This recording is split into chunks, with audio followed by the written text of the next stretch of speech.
বলছি আজকে না আমার পড়াতে কি অনেক লেট হয়ে গেল। আচ্ছা, তো আমি 2টো বেজে গেছে, কি রাখবো? সিম্পল কিছু করে নেবো। করো।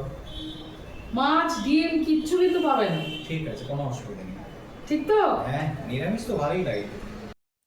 পরীক্ষার চাপে একদম সময়ই পাচ্ছি না, তাই আজকে রেঁধেছি একদম সিম্পল খাবার। আলুগুলোকে একদম সরু সরু স্লাইস করে অনেকবার মিনিমাম 5 টাইমস জলে ধোয়ার পরে তেলে ওটাকে ফ্রাই করে নিতে হবে।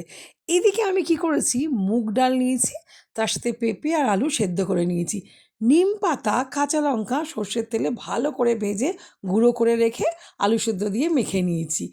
ভাজা আলুর মধ্যে এবার গোলমরিচ আর নুন মিশিয়ে দেবো।